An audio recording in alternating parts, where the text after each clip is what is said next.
তাকবীর, লিল্লাহে তাকবীর। মিজান ভাইয়ের আগমন, শুভেচ্ছা স্বাগতম। মিজান ভাইয়ের আগমন, লিল্লাহে তাকবীর, লিল্লাহে তাকবীর।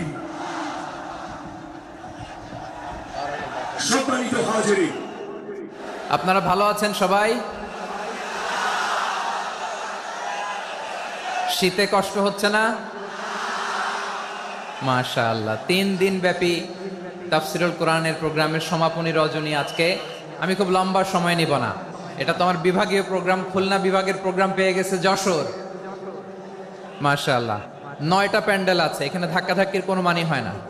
তোমরা ধাক্কাধাক্কি করবা, এই জন্য প্যান্ডেল করা হয় নাই 9টা। বসো, কোনো কথা নাই।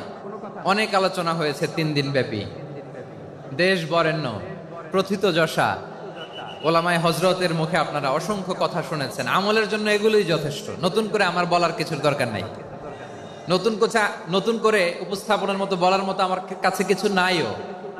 যা বলার 1500 বছর আগে আল্লাহ তাআলা উম্মাকে বলে দিয়েছেন, ঠিক কিনা?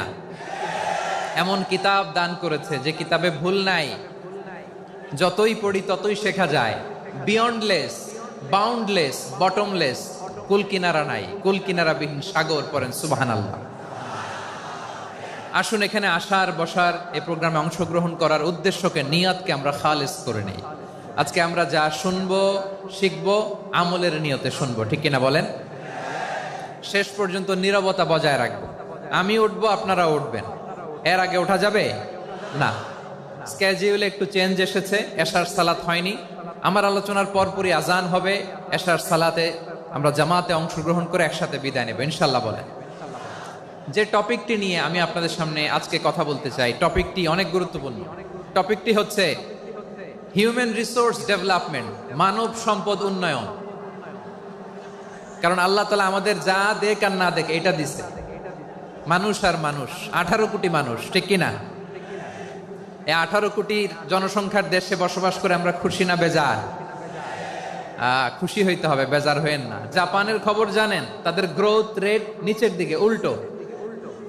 জনসংখ্যা নাই, বাচ্চা নিলে, সন্তান নিলে গভর্নমেন্ট তাদের টাকা দেয়। আমাদেরকে আল্লাহ তাআলা দয়া করে মায়া করে এই সম্পদটা দিয়েছেন। এই মানব সম্পদকে যেন আমরা কাজে লাগাই ইনশাআল্লাহ। পড়েন সবাই। হিউম্যান রিসোর্স ডেভেলপমেন্ট অনেক জনগুরুত্বপূর্ণ বিষয়, খুব সেন্সিটিভ বিষয়, বুঝতে হবে। যশোরের স্মার্ট ছেলেরা, এই যে আমি যাদেরকে দেখতে পাচ্ছি, all are the Gen Z of Jessore. যা জেন জি, ওরা স্মার্ট, ওরা ইশারা ইঙ্গিতে কাজ করে। এই যে পুরো গদি উল্টায় দিছে, ঠিক কিনা? 24-এর ছাত্র নাগরিক অভ্যুত্থান আমাদের দেখিয়ে দিচ্ছে কিভাবে চোখের ইশারায় গদি উল্টে দিতে হয়। তো এই জেনজিদের নিয়ে বসেছি, ওরা তো স্মার্ট, ওরা ডিস্টার্ব করবে না। মেহরবানি করে আমার সাথে কানেক্ট করো, 1 to 1, brain to brain, eye to eye, eye contact করো আমার সাথে। তাকাও, কষ্ট হলো আমার দিকে তাকাও, আওয়াজ করা যাবে না, আমার দিকে তাকাও। প্রিয় ভাইয়েরা, হিউম্যান রিসোর্স ডেভেলপমেন্টের ব্যাপারে কিছু কথা বলবো। এই যে আমাদের বিশাল জনসংখ্যা, এই জনসংখ্যাকে কি করে জনসম্পদে রূপান্তরিত করা যায় এ ব্যাপারে কথা বলবো। আমি সূরাতু বনী ইসরাইলের 70 নম্বর আয়াত তেলাওয়াত করেছি। এই আয়াতের আলোকে কিছু কথা আমি আপনাদের সামনে বলবো। আল্লাহ তাআলা ইরশাদ করছেন, ওয়ালাকাদ কাররামনা বনী আদম ওয়া হামালনাহুম ফিল বাররি ওয়াল বাহরি ওয়া রাযাকনাহুম মিনাত তাইয়্যিবাত ওয়া ফাদ্দালনাহুম আলা কাসীরিম মিম্মান খালাকনা তাফদীলা। পড়েন আল্লাহু আকবার। রব্বুল আলামিন বলেন, ওয়ালাকাদ কাররামনা বনী আদম, আমি বনী আদমকে সম্মানিত করেছি, বনী আদমকে মর্যাদা দিয়েছি। ওয়া হামালনাহুম ফিল বাররি ওয়াল বাহর, বনী আদমকে জলে স্থলে, স্থলে এবং সমুদ্রে চলাচলের বাহন দিয়েছি। ওয়া রাযাকনাহুম মিনাত তাইয়্যিবাত, তাদেরকে পবিত্র রিজিকের বন্দোবস্ত করেছি। ওয়া ফাদ্দালনাহুম আলা কাসীরিম মিম্মান খালাকনা তাফদীলা, আর আমি আল্লাহ যাদেরকে সৃষ্টি করেছি তাদের মধ্য থেকে বনি আদমকে আমি শ্রেষ্ঠ বানিয়েছি। আমরা শ্রেষ্ঠ, আমরা আশরাফুল মাখলুকাত। আমরা কি? এই যে এমনি চিল্লাচিল্লি করে, জিজ্ঞেস করলে বলে না। আমরা আশরাফুল মাখলুকাত। আমরা কি? শ্রেষ্ঠ, সবার চেয়ে সেরা। আমাদের মতো করে আল্লাহ কাউকে বানায় নাই। দুই পায়ে ভর করে শির দ্বারা এরকম স্ট্যান্ড রেখে মাথা উঁচু করে দাঁড়াতে পারে এরকম কোন প্রাণী পৃথিবীতে আছে? এজন্য আল্লাহ বলেন ওয়ালাকাদ কাররামনা বানি আদম, আমি বনি আদমকে সম্মানিত করেছি, তাদেরকে আমি মর্যাদা দিয়েছি। তাদেরকে আমি যত মর্যাদা দিয়েছি আমার কোন সৃষ্টিকে এত মর্যাদা দেই নাই। পড়েন সুবহানাল্লাহ। I have dignified the status of the sons of Adam. আদমের সব সন্তানের মর্যাদা আমি বাড়িয়েছি। আল্লাহ এখানে বলেননি ওয়ালাকাদ কাররামনাল মুমিনিন, আমি মুমিনের মর্যাদা বাড়িয়েছি, বলেছেন? আল্লাহ এখানে বলেন নাই ওয়ালাকাদ কাররামনাল মুসলিমিন, আমি মুসলিমের মর্যাদা বাড়িয়েছি। আল্লাহ বলেছেন ওয়ালাকাদ কাররামনা বানি আদম, আমি বনি আদমের সম্মান বাড়িয়েছি। হোক সে মুমিন কিংবা কাফের, মুসলিম কিংবা মুশরিক, আস্তিক কিংবা নাস্তিক, আরব কিংবা অনারব, যেই হোক না কেন আদম সন্তান সবগুলার মর্যাদা বাড়ায় দিয়েছে কে? সবার মর্যাদা আল্লাহ বাড়িয়েছে। মানুষ হিসেবে মর্যাদা। বিশ্বনবী সাল্লাল্লাহু আলাইহি ওয়াসাল্লাম ইহুদির লাশ দেখে দাঁড়িয়ে গেলেন। কার লাশ? আমার যশোরের ভাইয়েরা আওয়াজ করে বলুন, কার লাশ? ইহুদির লাশ দেখে দাঁড়ায় গেলেন। সাহাবারা বললেন ইয়া রাসূলুল্লাহ, আপনি দাঁড়ালেন যে, এটা তো ইহুদির লাশ। বিশ্বনবী বললেন আওয়ালাইসাত নাফসান, এটা কি মানুষ নয়? এটা হোক ইহুদি হোক খ্রিস্টান, এটা তো মানুষ। আমি মানুষ দেখে দাঁড়িয়েছি। আই স্যালিউট দ্য হিউম্যানিটি, আমি মানবতাকে সম্মান করেছি। পড়েন সুবহানাল্লাহ। তাহলে এই জমিনে মানুষের মর্যাদা বেশি, হোক আস্তিক হোক নাস্তিক, হোক মুমিন কিংবা কাফের। আদমের সন্তান হলে, মানুষ হলেই তার মর্যাদা বাড়িয়েছে কে? আমার কলিজার টুকরা যশোরের ভাইয়েরা, মানুষের মর্যাদা আল্লাহ এত বাড়িয়েছেন। মানুষ জীবিত থাকলেও যেমনি মর্যাদাবান, মরে গেলেও মর্যাদাবান। সুবহানাল্লাহ পড়েন। মানুষ মরে গেলে এই ডেড বডিটা কি হয়? পচে যায়, গলে যায়, মাটির সাথে মিশে যায়। তাই বলে আপনি ডেড বডির সাথে যাচ্ছে তাই করতে পারবেন না। পারবেন? কেউ যদি অন্যায় করে তাকে যদি আপনি শাস্তির আওতায় আনেন, যা মনে চায় করতে পারবেন না। তারা আগুন দিয়ে পোড়াতে পারবেন না, নাক কাটতে পারবেন না, কান কাটতে পারবেন না, অঙ্গ বিকৃতি করতে পারবেন না। কারণ মানব জাতির মর্যাদা স্বয়ং দিয়েছে কে? ডেড বডি পচে যাবে, গলে যাবে। তারপর ইসলাম বলে না, খবরদার, এই মরা লাশটারও একটা মর্যাদা আছে না নাই? ইসলাম বলে এই লাশটা গলে যাবে, পচে যাবে, কিন্তু এটার অমর্যাদা করো না। কর্পূর দিয়ে, খেজুর পাতা দিয়ে এটাকে ওয়ার্ম ওয়াটার দিয়ে, গরম পানি দিয়ে ধৌত করো। সাদা শুভ্র ধবধবে কাপড় দিয়ে লাশটাকে তুমি কাভার করো। তারপরে খাটিয়ার মধ্যে লাশটাকে রেখে বিশাল একটা প্রোগ্রাম করো, একটা ফিউনারাল প্রোগ্রাম করো। ওই প্রোগ্রামের ডানে বায়ে পেছনে লাশটারে রাখলে হবে না, প্রোগ্রামের একেবারে সামনটাতে তুমি লাশটাকে রাখো। সুবহানাল্লাহ। একটা ফিউনারাল প্রোগ্রাম করতে হবে, তাকে শেষ বিদায় জানাতে হবে, যেটাকে আমরা জানাজা বলি। কি বলি? জানাজা মানে মাইয়েতের জন্য দোয়া, তার জন্য দোয়া করা হয়। তাকে একটা সিস্টেমেটিক অর্ডারে কবরে রাখা হয়, সুন্দরভাবে সেটাকে কবরস্থ করা হয়, মাটি দেয়া হয়, পানি দেয়া হয়। তার মানে মরে গেলেও মানুষের সম্মান বাড়ায় দিয়েছে কে? এজন্য আল্লাহ বললেন ওয়ালাকাদ কাররামনা বানি আদম, বনি আদমের সম্মান মর্যাদা আমি আল্লাহ বাড়িয়ে দিয়েছি। মানুষের সম্মানে তুমি কখনো আঘাত করো না, ঠিক কি না? তাহলে ভাই, প্রথম মেসেজ হচ্ছে, the first and foremost message tonight to the people of Jessore. Allah বলেন I have dignified the status of son of Adam, আমি বনি আদম সবার মর্যাদা বাড়িয়ে দিয়েছি। হোক আস্তিক নাস্তিক, হোক কাফের কিংবা মুশরিক, তার মর্যাদা বাড়াই দিছে কে? যখন বন্যা হয় আমরা ত্রাণ নিয়ে যাই, আমরা শুধু মুসলমানদেরকে ত্রাণ দেই নাকি? হ্যাঁ, আমরা মুসলমানকেও দেই, অমুসলমানকেও দেই, হিন্দুকেও দেই, বৌদ্ধকেও দেই। যেখানেই মানবতা বিপন্ন সেখানে ইসলামের হেল্পিং হ্যান্ড আছে না নাই?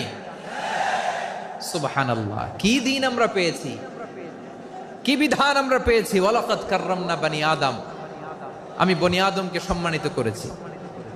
এরপর আল্লাহ বললেন ওয়া হামালনাহুম ফিল বাররি ওয়াল বাহর, মানুষকে স্থলে এবং সমুদ্রে চলাচলের বাহন আমি দিয়েছি।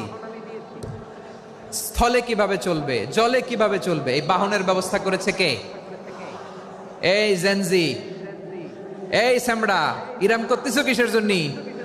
হ্যাঁ, ইরাম করলে চলবি? হ্যাঁ, বস বস বস বস। আওয়াজ করতেছো কেন? দিবা না, কথা বলতে দিবা না আমাকে? তো এইটা বুঝি তোমাদের ভালোবাসার নমুনা? তোমাদের ভালোবাসার কারণে যদি আমি কোথাও দাঁড়াতেই না পারি, কোথাও বসতে না পারি, কোথাও দুটা কথা বলতে না পারি, এই ভালোবাসা দিয়ে কি হবে আমার? বরং ঘামতে ঘামতে ঘর্মাক্ত হব, রক্তাক্ত হব।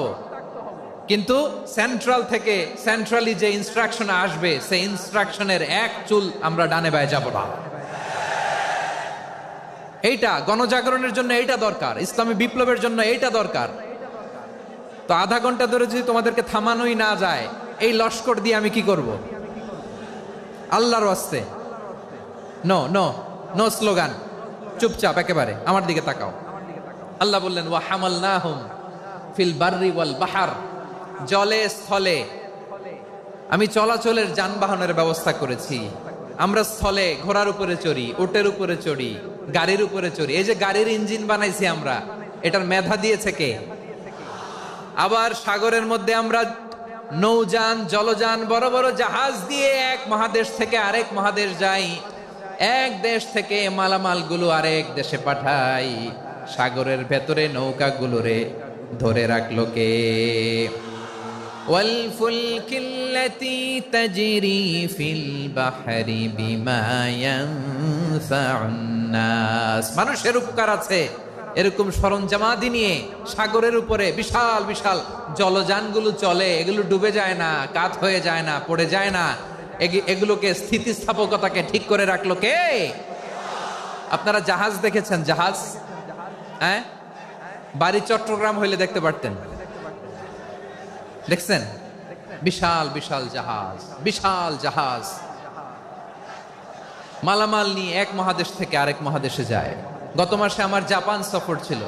এই যে বাংলাদেশে যে গাড়িগুলো চালান, বেশিরভাগ গাড়ি আসে কিন্তু জাপান থেকে। হাজার হাজার গাড়ি একটা জাহাজ বহন করতে পারে, হাজার হাজার গাড়ি। এটারে সাগরের মধ্যে ভাসাইলো কে? সবাই বলুন, ভাসালো কে? হাজার হাজার গাড়ি নিয়ে জাপানিজ গাড়িগুলো আমাদের চট্টগ্রামের এয়ারপোর্টের বন্দরে ভিড়ে। যুক্তরাষ্ট্রে আমি দেখেছি বিশাল বিশাল জাহাজ। আপনারা টাইটানিক জাহাজের নাম শুনেছেন? টাইটানিকেরও 8 গুণ 10 গুণ বড়। সুবহানাল্লাহ কইবেন না? টাইটানিক জাহাজের 8 গুণ 10 গুণ বড় একটা জাহাজ আছে, আইকন অফ দ্য সি, আমি দেখে এসেছি। রয়্যাল ক্যারিবিয়ান দেখে এসেছি। সাগরের সামনে জেটিতে যখন দাঁড়ালাম, জাহাজটা যখন যায়, আমার মনে হচ্ছে একটা শহর, গোটা শহর, the entire city is floating on the water. পুরো একটা শহর মনে হয় পানির উপর দিয়ে ভেসে যাচ্ছে। পড়েন সুবহানাল্লাহ। এই যে আইকন অফ দ্য সি, এই ক্রুজ, এই জাহাজটা, এটার ভিতরে স্টেডিয়াম আছে। কিসের ভিতরে স্টেডিয়াম? কথা বুঝে নাই বোধহয়। স্টেডিয়াম কিসের ভিতর? সুইমিং পুল আছে, শপিং মল আছে, রেস্টুরেন্ট আছে, ক্লাব আছে, 3000 4000 রুম বিশিষ্ট, কক্ষ বিশিষ্ট হোটেল আছে। এই সবগুলোর নিয়ে এগুলো চলে সাগরের এই দোলার মধ্যে, জলোচ্ছ্বাসের মধ্যে। এই সাগরের ভেতরে এই জাহাজগুলোর ভাষায় রাখছে কে? সূরাত আর-রহমানে আল্লাহ তাআলা বললেন ওয়ালাহুল জাওয়ারিল মুনশাআতু ফিল বাহরি কাল আ'লাম ফাবিআইয়ি আলা, সবাই পড়েন ফাবিআইয়ি আলাই রাব্বিকুমা তুকাযযিবান। পাহাড় সম বড় বড় জাহাজগুলো মাল বোঝাই করে সাগরের মধ্যে ভেসে বেড়ায়। এগুলো দিয়ে মালামাল বহন করা যায়, মানুষরা এক দেশ থেকে আরেক দেশে যায়। এই জাহাজগুলোরে সাগরের ভেতরে ভাসায় রাখলো কে? এই আয়াতের ভেতরে আল্লাহ তাআলা সূরাত বনী ইসরাঈলের এই চমৎকার আয়াতের ভেতরে আল্লাহ তাআলা বেসিক্যালি মানব জাতির প্রতি তার 4টি স্পেশাল অনুগ্রহের কথা বলেছেন। কয়টি? 2টা বলে ফেলছি। 1 নাম্বার ওয়ালাকাদ কাররামনা বনী আদম, আমি বনী আদমের সম্মান বাড়াইছি। নাকি মুসলমানদের? নাকি মুসল্লিদের? কার সম্মান বাড়িয়েছি? বনী আদমের। তাহলে human dignity, the first part of the verse talks about the human dignity.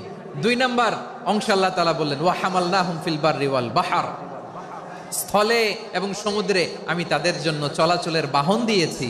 সুবহানাল্লাহ। তার মানে smooth movement on land and sea, জলে এবং স্থলে যাতে আমরা স্মুথলি মুভ করতে পারি আল্লাহ তাআলা দিয়েছেন। 3 নম্বর আল্লাহ তাআলা বললেন ওয়া রাযাকনাহুম মিনাত তাইয়্যিবাত, মানুষের জন্য আমি পবিত্র রিজিকের ব্যবস্থা করেছি।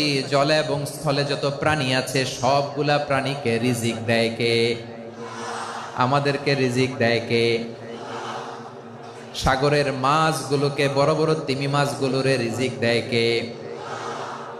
বাতাসের মধ্যে ভেসে বেড়ানো বড় বড় পাখিগুলো, স্ক্যান্ডিনেভিয়ান কান্ট্রি থেকে লক্ষ লক্ষ কোটি কোটি পাখিগুলো যে এক দেশ থেকে আরেক দেশে ট্রান্সফার হয়, এগুলোর রিজিক দেয় কে?